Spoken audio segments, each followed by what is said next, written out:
la plantilla, y ahora en nombre de toda la plantilla nos van a saludar los capitanes Héctor Castresana y Julen Aguirregalde. Un aplauso.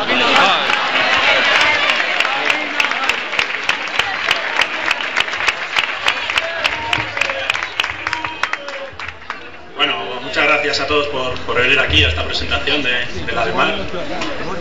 Veo que hay mucha expectación y mucha ilusión en esta temporada, y en representación de la plantilla quiero decir que bueno, nosotros también tenemos mucha ilusión por este año de hacer algo interesante, y bueno, lo que caracteriza a la ADEMAR suele ser la garra y la lucha.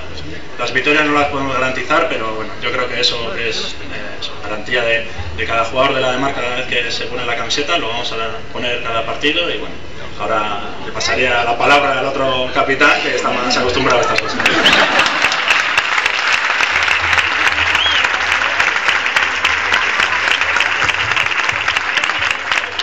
Ahora sí va a perder la voz y era una putada, pero bueno, no sé casi.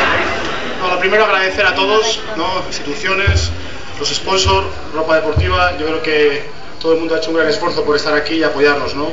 Y en mucho va por todos nuestros aficionados que han hecho que este equipo pues sea un equipo serio, sólido y de los grandes, ¿no? De los grandes no es porque seamos muy guapos, tengamos una ropa muy bonita, que lo es, sino porque bueno, hemos demostrado durante muchos años que con el apoyo de la afición, del club, siempre hemos estado ahí arriba, ¿no? Yo creo que este año hay muchas caras nuevas, pero bueno, yo creo que enseguida van a sentir pues el cariño y la simpatía que tiene el público de León, ¿no? Y de la afición, que una vez más pues les pediría que bueno, como todos los años, ¿no? Que sigan con la misma intensidad, con la misma garra, insultando igual, silbando igual y aplaudiendo igual, ¿no? Muchas gracias a todos y esperemos que este año nos veamos aparte pues para recoger un título y saborearlo todos, que es de todos, ¿no? Muchas gracias.